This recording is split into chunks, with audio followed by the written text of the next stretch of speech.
চলবে না। ফাতেমা বললেন, বাবা আপনার কাছে কোনো খবর তো মন খারাপের নাই, তো বলেন তো সেই খবর কি? রাসূল বললেন, তুমি জান্নাতের মেয়েদের নেত্রী হলো, তোমার আগে একটা মেয়ে জান্নাত যাবে।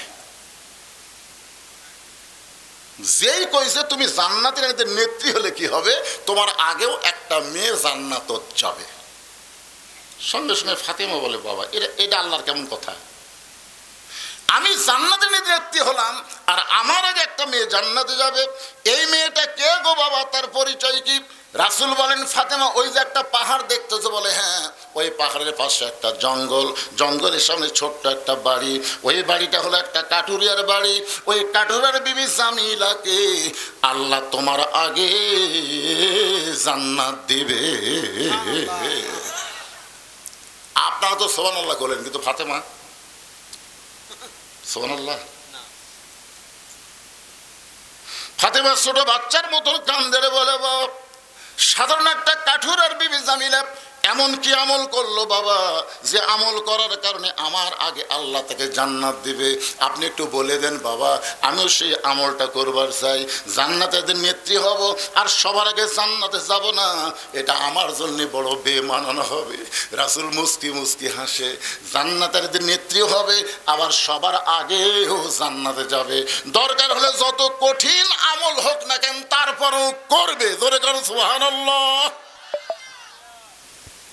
রাসূল বলেন, ফাতেমা কোন আমলের কারণে কাঠুরার বিবি জামিলাকে আল্লাহ তোমার আগে জান্নাত দিবে এটা আমি বাবা বলতে পারবো না, তুমি তদন্ত করে জেনে নাও।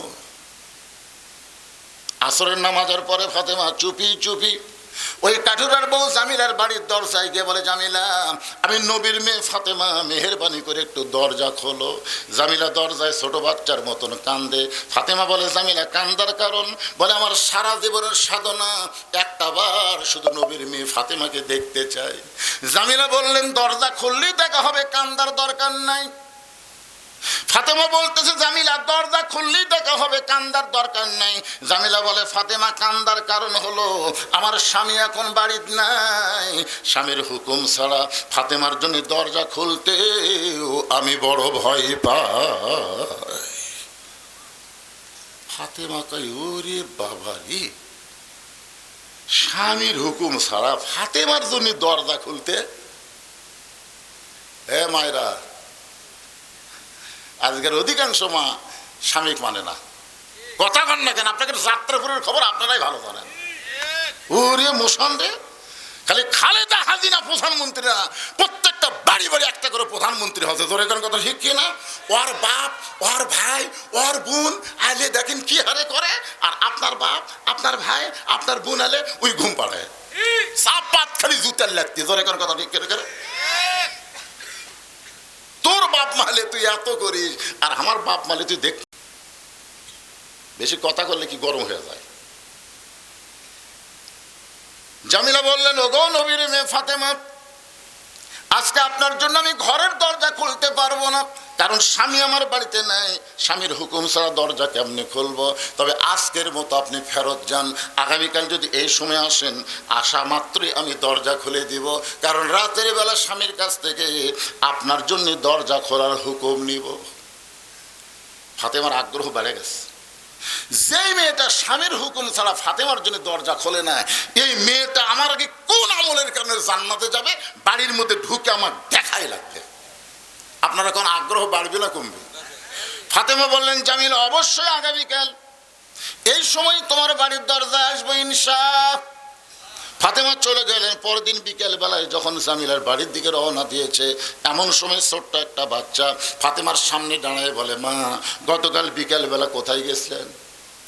আমি আপনাকে এত খুঁজলাম মা, আপনাকে কিন্তু বাড়িতে পাইলাম না, আজকেও চোরের মতন কোথায় যাবেন? আমি আপনার সঙ্গে যাবার চাই। ফাতেমা তাকায় দেখে এই বাচ্চার কেউ না, তার ছোট্ট ছেলের নাম হলো হোসাইন। হাসান হইলে বুঝান যাইতো, কিন্তু হোসেনকে বুঝান যাবে না। রাসূল বলেছেন, হাসান অবিকল আমি নবীর মতো, আর হোসাইন হলো একটু জেদি। এই জেদি হওয়ার কারণে ফাতেমা হোসেনকে সঙ্গে করে ওই জামিলার বাড়ির দরজায় হোসেন বলতেছে, মা এই ভাঙ্গা বাড়ির মধ্যে এমন কি আছে মা? গতকাল আপনি আইছিলেন, আজকে আবার নতুন করে আইলেন, এই বাড়িতে এমন কি আছে মা? এই বাড়ির দরজায় কেন বারবার আপনি আসতেছেন?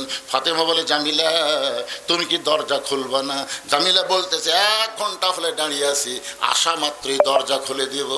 ফাতেমা বলে, তাহলে দরজা খুলে দাও। জামিলা কান ধরে বলে, ওগো নবীর মেয়ে ফাতেমা, মনে কষ্ট নেবেন না, কে যেন আপনাকে মা মা বলে ডাকতেছে। ওই ছোট্ট বাচ্চাকে নিয়ে যদি ঢুকতে চান তাহলে আজকের মতো আপনি ফেরত যান, কারণ আমার স্বামী শুধু আপনার ব্যাপারে হুকুম দিয়েছে, আপনি একটা বাচ্চা নিয়ে আসবেন। এই কথা তো আমার স্বামীকে বলি নাই। আর স্বামীর হুকুম ছাড়া শুধু আপনি ঢুকতে পারবেন, কিন্তু আপনার বাচ্চাকে ঢুকতে দেওয়া যাবে না। সঙ্গে সঙ্গে হোসেন বলে, মা এই মেয়েটা অত্যন্ত খারাপ মেয়ে, যে মেয়েটা তোমার ছোট্ট হোসেনকে সঙ্গে করে বাড়িতে ঢুকতে দেয় না, এই মেয়ের চাইতে খারাপ মেয়ে দুনিয়াতে কেউ নাই। সঙ্গে সঙ্গে ফাতেমা হোসেনের মুখে হাত দিয়ে বলে, বাবা তুমি যাকে খারাপ মেয়ে বলতেছো, তোমার নানা বলেছে ওই মেয়েটা তোমার মায়ের আগে জান্নাতে যাবে। লিল্লাহে তাকবীর। তোমার নানা কি কয়? তোমার নানা কইছে ওই মেয়েটা তোমার মায়ের আগে জান্নাতে যাবে। সঙ্গে সঙ্গে হোসেন দৌড়ে গিয়ে মায়ের হাত ধরে বলল, মা তাহলে অজাতা এ জায়গায় ঘুরে লাভ কি? আসল জায়গায় যেতে হবে। আপনার বলেন তো, অজাতা আর আসল জায়গা কম বেশি আছে না নাই? অজাতা। আব্দুল আলী 1968 সালে দিনাজপুরের জেলা স্কুলে একটা গান গাইছিল, মনে বড় আশা ছিল যাব মদিনায়। সেই সময় আলেমরা ফতুয়া দিল, আব্দুল আলিম ভাই আপনি মূর্খ মানুষ তো, আপনার গানটা পাল্টান। আব্দুল আলিম বললেন, কি বলা লাগবে? সমস্ত আলেমরা বলেন মনে বড় আশা ছিল যাব মক্কা মদিনায়। আপনি মক্কারে বাদ দিয়ে শুধু মদিনার কথা বলতেছেন। আব্দুল আলিম বলে, আলেমরা শোনো,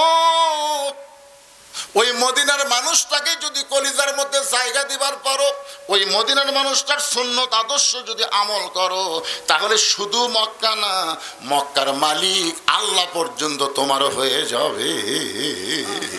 লাগিয়া মুসা নবীর সম্মান বেড়ে যায় নূর নবীজির জুতার ধুলাই, নূর নবীজির জুতার ধুলাই আল্লাহর আরশ ধন্য। হোসেন বলতেছে, মা ও জায়গাত ঘুরে লাভ কি? চলো আসল জায়গাত। মায়ের হাত ধরে টেনে নিয়ে গেছে নবীর কাছে। ফাতেমা বলতেছে, বাবা আমার কোনো দোষ নাই, আমার কোনো দোষ নাই। প্রথম দিন আমি গেছি, স্বামীর হুকুম ছিল না বলে দরজা খোলেনি। দ্বিতীয় দিন দরজা খুলবে, কিন্তু এই সাথে থাকার কারণে দরজা খোলেনি। আমি দরকার হলে 10 বার যাব। কোন আমলের কারণে কাঠুরে বাবু জামিল আমার আগে জান্নাতে যাবে এটা আমাকে জানাই রাখবে, কিন্তু এই হোসাইন থাকার কারণে আজকে হলো না। হোসেন সাথে সাথে মায়ের হাত ছেড়ে দিয়ে দৌড়ে দেয় নবীর হাত ধরে বলতেছে, না না ইয়ার কি করো, আমার মা তুমি চিনো না? না, যেই মাকে তুমি কাঠুরের বউ জামিলার দরজাত পাঠায় দিছো, আমার সেই মাকে তুমি চিনো? তোমার মা আমিনা দুনিয়ার কোন মানুষ তাকে চিনে না, কিন্তু আমার মা ফাতেমা, বলো তো না, বলো তো আমার মা রে তুমি কি চেনো? না না, সন্তানের কাছে মায়ের চাইতে বড় আর দুনিয়াতে কেউ হয় না। না না, আমার মা ওই কাঠুরের বউ জামিলার দরজা দিয়ে অপমান হয়েছে। একদিন গেছে দরজা খোলে নাই, আমি সঙ্গে থাকার কারণে দরজা খুললো না। নানা রে, তোমার যদি মা এরকম অপমান হতো, বলো তো নানা তোমার কেমন কষ্ট হতো? নানা রে, আমার মাকে অপমানের হাত থেকে বাঁচাইয়া তোমার দরবারে নিয়ে আইছি নানা। কোন আমলের কারণে? ওই কাঠুরের বউ আমার মায়ের আগে জান্নাতে যাবে, যতক্ষণ তুমি না বলবা এই যে তোমার হাত ধরছি নানা, আমি হোসাইন কোনো সময় ছাড়ব না। একটা সাধারণ কাঠুরের বউ জামিলা আমার মায়ের আগে কোন আমলের কারণে জান্নাতে যাবে এটা না বলা পর্যন্ত তোমার হাত আমি ছাড়বো না, কারণ তুমি তো মাকে চিনো না, আমি আমার মারে চিনি। জোরে কান সুবহানাল্লাহ। আপনারা আপনার মা বাবাকে চেনেন? চিনেন? মায়ের এক ফোঁটা দুধের দাম, কাটিয়া গায়েরই চাম, পায়ের জুতা বানাইল ঋণের শোধ হবে না, এমন দরদি ভবে কেউ হবে না আমার মা গো। কে রে ছেলেরা, কারকে মা বাঁচা আছে রে? গানটা খেয়াল করে শুনতেছে? যারকে মরে গেছে তাকে সব শেষ। 18 সালে আমার বাবা মারা গেছে, 2023 সালের ডিসেম্বরের 25 তারিখে মা মারা গেছে। সেই দিন থেকে আমি দেখতেছি দুনিয়াতে আমার কেউ নাই, সবাই স্বার্থপর দেখা যায়, কিন্তু 2 জন মানুষ হলো নিঃস্বার্থ। দাঁত থাকতে মানুষ দাঁতের মূল্য দেয় না, চোখ থাকিতে মানুষ চোখের মূল্য বোঝে না। বাপ মা যতদিন জীবিত থাকে সন্তান বুঝতে পারে না, মরে গেলে বুঝতে পারে। মায়ের মতন আপন কেহ নাই রে দুনিয়ায়, মা জননী নাই রে যাহার, এই দুনিয়ায় তাহার কেহ নাই। মায়ের মতন আপন কেহ নাই রে দুনিয়ায়। সঙ্গে সঙ্গে নবী ডাক দেয় আলী। হযরত আলী দৌড়ে এসে বলে, ইয়া রাসূলুল্লাহ, আমারে ডাকতেছেন কেন? নবী বলে, আলী রে, দেখো তোমার ছেলে হোসাইন আমার হাতটা এমন ভাবে চাইপা ধরছে, আমি যতক্ষণ না বলবো ততক্ষণ আমার হাত ছাড়বে না। আলী বলতেছে, হুজুর কি বলবার কয় হোসাইন? বলে, ওই কাঠের বউ জামিলা ফাতেমার আগে কোন আমলের কারণে জান্নাতে যাবে এটা আমাকে বলবার বলতেছে। আলী বলতেছে, হোসাইন খবরদার হাতটা দান ছাড়িস না, ধরছিস হাতটা ছাড়িস না। রাসূল কয়, কে রে আলী? তুই আমার উকিল করার জন্য নিয়ে আসলাম, আর তুই এসে আমার হাকিম হয়ে গেলি। আলী বলতেছে, হুজুর মরদ মানুষকে আপনি বলেন, আবু বকর 1 নম্বর, উমর 2 নম্বর, ওসমান 3 নম্বর, আলী 4 নম্বর। মরদ মানুষের কিছুই মনে হবে না, কারণ পুরুষ মানুষ বিশ্বাস করে জান্নাত পালি হলো। জোরে কোন কথা ঠিক কিনা? পুরুষের চিন্তা কি জান্নাত পালি হলো, কিন্তু মেয়ে মানুষ চলবে। ফাতেমা জান্নাতের নারী নেত্রী হলো, তাও তার মনের মধ্যে বেজার, আমার আগে জান্নাতে যাবে। এই যে একটা হিংসা মেয়ে মানুষের মধ্যে জান্নাত থেকে শুরু হচ্ছে। জোরে কোন জায়গা থেকে শুরু হচ্ছে? কথা কন না কেন? আপনারা বলেন তো, আমাদের বাংলাদেশত খালেদার হাসিনার মধ্যে যে হিংসা আমরা দেখছি, অন্য কোনো মরদের মধ্যে হিংসা আছে? কথা কন না কেন ভাই? শাশুড়ি আর বেটার বইয়ের মধ্যে যে হিংসা, শ্বশুর আর জামাইয়ের মধ্যে কোনো হিংসা আছে? আপনারা বউ শাশুড়ির যুদ্ধ দেখছেন, কিন্তু শ্বশুর জামাইয়ের যুদ্ধ দেখছেন? কারণ জামাইও মরদ, শ্বশুরও মরদ, কোনো হিংসা নেই। আর এই মেয়াকের মধ্যে তা হিংসা ভাই। আমার বড় মেয়ে মাছের তরকারি পাক করে আমার দিছে, বড় মেয়ে খালি টেবিলের চারটা ঘুরতেছে, আমি বুঝবার পারছি। আমি মাছ খাচ্ছি আর বলতেছি, মা গোটা বাংলাদেশের বহু জায়গা তো ওয়াজ করলাম, মা বহু মাছ খেলাম, কিন্তু তোমার হাতের মধ্যে যে কি মধু আছে। মেয়েটা আর 1 টুকরা তুলে দেখে, আব্বু আর 1 টুকরা খান। কিন্তু তাকে দেখে আমার বউ খালি গাল ফুলে বসে আছে। আমি, কে গো তোমার কি হয়েছে? এখন থেকে মেয়ের বাড়িতে পার হয়ে যান, আপনার মেয়ে পারে, আমি তাই পারি। ওরে বাবারে, মেয়ের প্রশংসা করলে মায়ে মন খারাপ করে। এরাই হলো নারী জাত। জোরে কোন কথা ঠিক কি না? যা, তারপরে তো আগামী 3রা ফেব্রুয়ারি আবার দাওয়াত দিছে। আজকের বা শোনার পরে মেয়েরা হরতাল করবি, এইটা জানার না আসে। কে রে ভাই, এখনো সুযোগ আছে, দাওয়াত ফেরত নেন। আমার মায়েরা মনে কষ্ট নিয়েন না। রাসূল বলে, আলী একদিন নিষেধ করেছিলাম, আজকে বলার হুকুম দিলাম। আলী বলতেছে, রাসূলুল্লাহ আপনি যদি বলার হুকুম দেন তাহলে আমার কোনো আপত্তি নাই। ফাতেমা দৌড়ে গিয়ে বলে, স্বামী গো, তাহলে আপনাকে কি বলার হুকুম দেব? আলী বলতেছেন, ফাতেমা কোন আমলের কারণে কাঠের বউ জামিলা তোমার আগে জান্নাতে যাবে এটা আমি অনেক আগেই জানি, কিন্তু রাসূল নিষেধ করেছিল বলে আমি বলি নাই। আজকে যখন নবী বলার হুকুম দিল, আমি তাহলে বলি, তুমি ধৈর্য নিয়ে শোনো। ফাতেমা বললেন, ধৈর্যের কথা কেন বলতেছেন? আলী বলতেছেন, ফাতেমা এক নারীর প্রশংসা আর এক নারীর কাছে করা যায় না। ধৈর্য নিয়ে দুনিয়ার কোনো নারীর প্রশংসা শুনবি না। জোরে কোন কথা ঠিক কিনা? বিশ্বাস যদি না হয়, আজকে আপনার বইয়ের হাত বুকের উপর নিয়ে বলবেন, আল্লাহ যদি আমাকে জান্নাত দেয়, জান্নাতে হুর পাবো। খালি এই কথা বলে দেখবেন তো, আপনার হাত বুকর থাকে না কুটি যায়, খালি বলে দেখবেন। আজকে পরীক্ষা করেন, আসলে আমরা জান্নাত গেলে কি পাবো? কথা কন না কেন, যেটা পাবো সেটা বলা যাবে না কেন? বউ খালি কবেন আল্লাহ জানাতে হুর দিবি গো, ফট করে হাত টান দিবি। হামাক কাছে হুরের ধান্দা করতেছেন।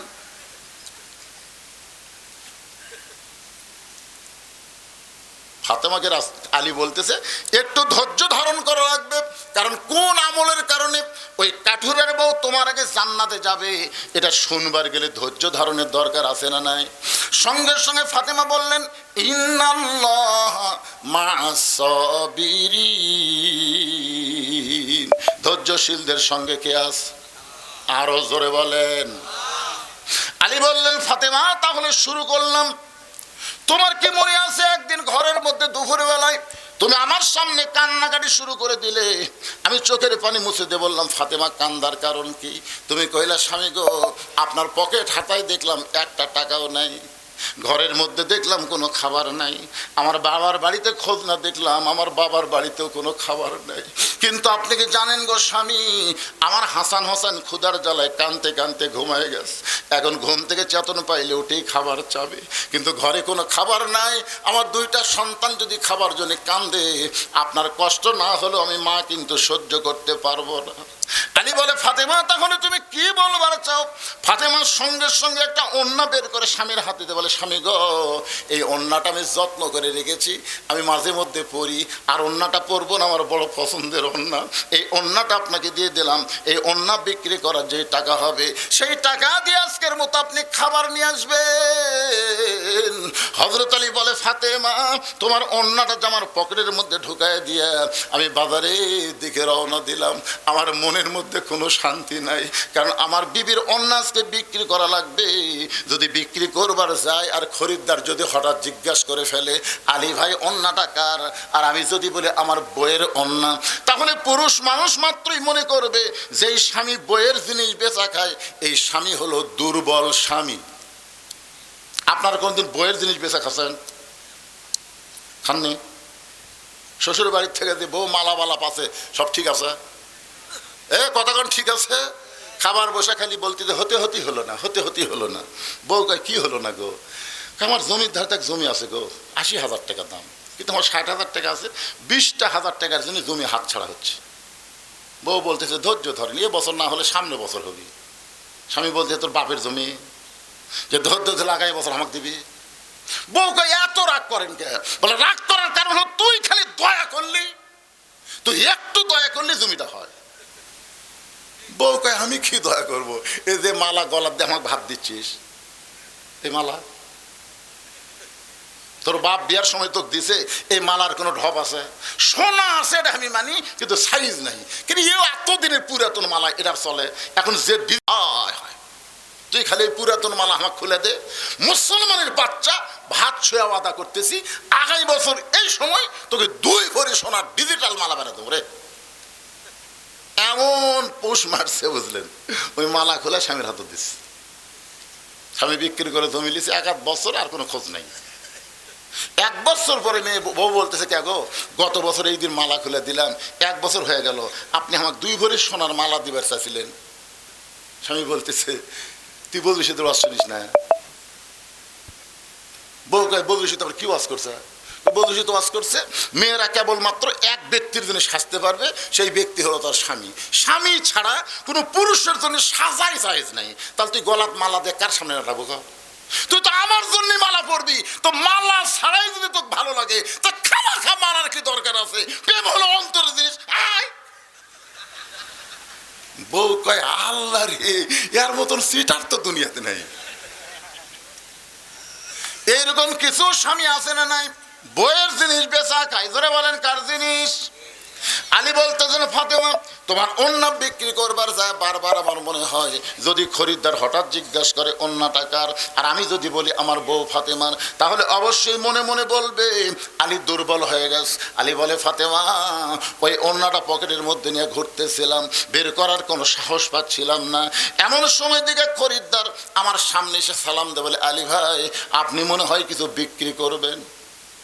আলী বলে ফাতেমা আমি আশ্চর্য হয়ে গেলাম, পকেটের অন্যার খবর আল্লাহ জানে, আমি জানি, দুনিয়ার কেউ জানে না। অত তো খরিদ্দার বলতেছে আপনি মনে হয় কিছু বিক্রি করবেন। আমি পকেট থেকে অন্না বের করলাম, তাকায় দেখি খরিদ্দার ব্যাগের মুখটা ফাঁক করে ধরলো, ব্যাগের মধ্যে অন্না দিলাম, ওই খরিদ্দার একটাবার অন্যার দিকে তাকাইলো না, ব্যাগের মাঠটা চাইপা ধরে আমার হাতে 6টা দিরহাম দিয়া খরিদ্দার যখন চলে গেল, ফাতেমারে শোনো, ওই 6টা দিরহাম এক দৌড় দিলাম খাবার দোকানে, দোকানদারকে বললাম ভাই দেরি করো না, এই 6টা দিরহামের যে খাবার হবে একটা টোপলা করে আমার হাতে দিয়ে দাও। দোকানদার 6টা দিরহামের খাবার টোপলা করে যখন আমাকে দিবে, আমি 6টা দিরহাম দিব, টোপলাখানা নিব। এমন সময় একটা ফকির এসে আমাকে সালাম দেয়, বলে আলী রে, আজকে 3 দিন হলে আমার বাড়িতে কোনো খাবার নাই। আলী 3 দিন হলে আমার বাড়িতে কোনো খাবার নাই, আল্লাহর হস্তে একটু খাবার দিবার পারবা না? আলী বলে ফাতেমা আমার এত রাগ হয়ে গেল, আমি যেন ফকিরকে বলি আল্লাহর হস্তে মাফ করো। এমন সময় আল্লাহর কোরআন বলতে সাম্মা সাইলা ফালা তানহার, আলী রে সাইলকারীর উপরে রাগ করিস না, সাইলকারীকে খালি খালি ফিরাই দিস না। আমি তখন মনে মনে সিদ্ধান্ত নিলাম 6টা দিরহামের মধ্যে একটা দিরহাম ফকিরকে দিব, 5টা দিরহামের খাবার নিয়ে হাসান হোসেনের কাছে যাব। এই সিদ্ধান্ত করে একটা দিরহাম যখন ফকিরকে দিবার চাই, এমন সময় আল্লাহর কোরআন আমার সামনে বলে ওমা তুনফিকু মিন শাইইন ফি সাবিলিল্লাহি ইউওয়াফা ইলাইকুম ওয়া আনতুম লা তুজলামুন। আলী রে, ফকিরকে একটা দিরহাম দিলে আল্লাহ ইউওয়াফা ইলাইকুম তোকে ফিরিয়ে দিবে 10টা দিরহাম, ফকিরকে 2টা দিরহাম দিলে আল্লাহ 20টা দিরহাম দিবে। আলী রে 6টা দিরহাম যদি ফকিরকে তুই দিয়া দিস, আল্লাহ তোকে কোরআনের আইন অনুযায়ী 60টা দিরহাম ফেরত দিবে। আলী বলে ফাতেমা আমি আল্লাহর কোরআনকে বিশ্বাস করে ফকিরকে 6টা দিরহাম যেই মাত্র দিলাম, ফকির 6টা দিরহাম নিয়ে হাসতে হাসতে যখন চলে যায়, দোকানদার বললেন আলী ভাই খবর কি, এই খাবার টোপলা কি নিবেন না? আলী বলে ও দোকানদার, 1 টোপলা খাবার নিব না, তুমি 2 বস্তা খাবার প্যাকেট করো। আলী বলতে ফাতেমা রে, দোকানদারকে 2 বস্তা খাবার প্যাকেট করার কথা বলে আমি বাজারের মধ্যে মন খারাপ করে ঘুরতেছিলাম, আবার বিশ্বাস করতেছিলাম আল্লাহ কোনোদিন ওয়াদা খেলাফ করবে না। আমি যখন বাজারে ঘুরতেছিলাম, এমন সময় দেখে এক ব্যক্তি উট নিয়ে রাস্তা দিয়ে আসতেছে, আমার সালাম দিয়ে বলে আলী ভাই ওয়াদাটা বাজারে ঘোরা কোনো দরকার নেই, এই উটটা কি আপনি কিনবেন? আলী চোখের পানি নিয়ে বলে উঠলা ভাই আমার পকেটে একটাও টাকা না, আমি কেমনে কিনবো? উঠলা বলতেছে 100 দিরহামে বাকিতে উটটা কিনেন, বিক্রি করে আপনি টাকা দিবেন, এটাও কি আপনি পারবেন না? আলী বলে ফাতেমা রে, জীবনে এমন সুযোগ কোনোদিন আমি পাই নাই, 100 দিরহামে বাকিতে উটটা কিনে যেই মাত্র উট বিক্রির বাজারে গেলাম, চারিদিক থেকে খরিদ্দার আমাকে ঘিরে ধরে বলতেছে ও নবীর শিক্ষামন্ত্রী, কবে থেকে এই উট কিনা বেচার ব্যবসা শুরু করলেন? সুবহানাল্লাহ বলেন। হযরত আলী ছিলেন আল্লাহর নবীর শিক্ষামন্ত্রী, জোরে কান সুবহানাল্লাহ। রাসূল তখন কি ছিলেন? রাসূল ছিলেন মদিনার রাষ্ট্রপতি। এই কথাটা মনোযোগ দিয়ে শুনবেন, রাসূল ছিলেন মদিনার, আর আলী ছিলেন শিক্ষামন্ত্রী, আবু বকর ছিলেন ধর্মমন্ত্রী, ওমর ফারুক ছিলেন আইনমন্ত্রী, ওসমান গনি ছিলেন অর্থমন্ত্রী। সুবহানাল্লাহ বলে। আর আমাদের কতগুলা নেতা কয় লেতা লেতা, ইসলামে বলে রাজনীতি নেই, সাপাত খালি বাড়ির দরকার, কিন্তু ইসলামের যদি রাজনীতি না হয় তাহলে ওমর কি? আচ্ছা চিন্তা করার দরকার আছে, রাজনীতি মানে বোঝা লাগবে তো। ফকির গেছে বাদশাহ সাদারের দরবার, যা দেখে বাদশাহ সাদার মসজিদের মধ্যে ঢুকে 2 হাত তুলে বলতেছে ও বাদশার বাদশাহ, তোমার দরবার আমি ফকির। ফকির কয় কে রে? কার রাজনীতি? আমি তো বাদশার কাছে আসলাম রে। আসে থেকে বাদশাই ফকির, তাহলে রাজাকে? প্রত্যেকটা হাদী সাহেব, আপনি কোন সালে গেছিলেন? 23 সালে গেছিলেন। প্রত্যেকটা হাদী সাহেব কাবা ঘর সামনে নিয়ে বলতেছে ইন্নাল হামদা ওয়ান নি'মাতা লাকা ওয়াল মুলক লা শারিকা লাক। আপনারা বলেন তো লাকা ওয়াল মুলক লা শারিকা লাকের অর্থ কি? এই যে হাজী সাহেব আল্লাহর কাবা ঘর সামনে তো সাক্ষী দিলেন রাজত্বের ভিতরে রাজনীতির ভিতরে একমাত্র আল্লাহ ছাড়া দুনিয়ার কাউকে স্বীকার করি না। এখান থেকে প্রমাণ হলো আল্লাহর নীতি হলো রাজনীতি আর মানুষের নীতি হলো ফকরা নীতি। জোরে কোন কথা ঠিক কিনা? আপনি বলতে পারেন ইসলামের সাথে ফকরা নীতির সম্পর্ক নাই, কিন্তু গোটা ইসলামই হচ্ছে রাজনীতি। সুবহানাল্লাহ কন না কেন? রাজনীতি মানে কার নীতি? বাদশাহ সাধারণ ফকির, তাহলে বাদশাকে তো বাদশার নীতি তো রাজনীতি। বুঝতে পারেননি? আল্লাহ গানিয়ুন ও আনতুমুল ফুকারা, আল্লাহ হলো ধনী, আমরা কি? একটু জোরে কর না কেন? তাহলে হামাকের নীতির নাম কি? না নিজে ফকির স্বীকার করলেন না ভাইজান, তাহলে হামাকের একটা নীতি আছে না, এই নীতির নাম কি? তাহলে ফখরুল ইসলামের নীতি হলো ফকরা নীতি, রিজভির নীতি হলো ফকরা নীতি, বজলুর নীতি হলো ফকরা নীতি, হাসিনের নীতি হলো ফকরা নীতি, তারেকের নীতি হলো ফকরা নীতি, আল্লাহর নীতি হলো রাজনীতি। ধরে কোন কথা ঠিক? তাহলে আপনারা কি বলবেন? গোটা ইসলামে আল্লাহর নীতি হলো রাজনীতি আর মানুষের নীতি হলো ফকরা। কথা কর না কেন? আল্লাহর কোরআনের সাথে আপনারা একমত না দ্বিমত? একটু মনোযোগ দিয়ে শুনবেন। ওগো নবীর শিক্ষামন্ত্রী, এই উটের ব্যবসা কবে থেকে শুরু করলেন? এত বড় একজন আলেম মানুষ উট বিক্রি করবার গেছে। আপনারা ধাপের হাটত কোনদিন গেছেন? আমি একবার কুরবানি কিনবার যাই, কি বিপদ! হুজুর আপনি একটা আলেম হয়ে এই দালালের ফক করে পড়ছেন। আপনি গরু কিনবেন, লোক পাঠিয়ে দেবেন, আপনি কি বুঝতেছেন? আপনি বুঝতে পারবেন এর দাম কি আর কত চাচ্ছে? আপনি বোঝেন? আপনি বাড়ি জানতো আপনার মতন হুজুর এটি চলবি না। তা আলীর মতন বড় হুজুর কেউ আছে? আনা মাদিনাতুল ইলমে ও আলী ও বাবুহা, রাসূল বলেছে আমি হলাম ইলমের শহর, আলী হচ্ছে তার দরওয়াজা। ধরে কোন সুবহানাল্লাহ। সবাই যখন বলে আলী ভাই উটটার দাম কত নিবেন, আলী বলতেছে কত দাম নিব বলবো না, কেউ যদি একটা দেয় সেটাই নিব।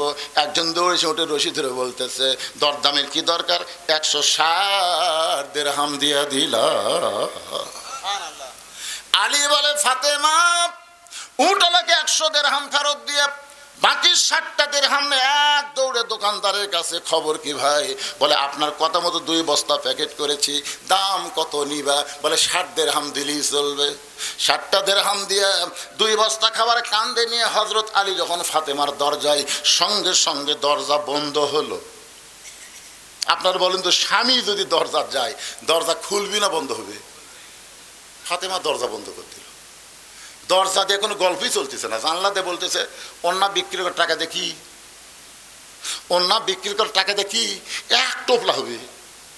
2 বস্তা কান্দত লিয়া ঢিং ঢিং করে আসছেন। যতক্ষণ পর্যন্ত 2 বস্তা কোথায় ফেলেন এটা না বলবেন আমি ফাতেমা দরজা খুলবো না। 10,000 টাকা বেতনে চাকরি করেন আর 20,000 টাকা বাসা ভাড়ালেন। হাসিনার পিয়ন হলো 400 কোটি টাকার মালিক। মাথা চলে? এই কোন মাথা চলে? একটা পিয়ন বলে 400 টাকা কোটির মালিক আর হেলিকপ্টার ছাড়া বলে যায় না। বেতন পাও 10,000, বাসা ভাড়া 20,000, ইলিশ মাছ নিয়ে আসো, এ নিয়ে আসো, সে আসো, বউ একটা দিনও করে না। খালি বউ যদি দরজা বন্ধ করে দেয়, মরদ না খায় মরবো কিন্তু হারাম খাবো না। প্রত্যেকটা স্বামী সাইজ হবে। জোরে কোন কথা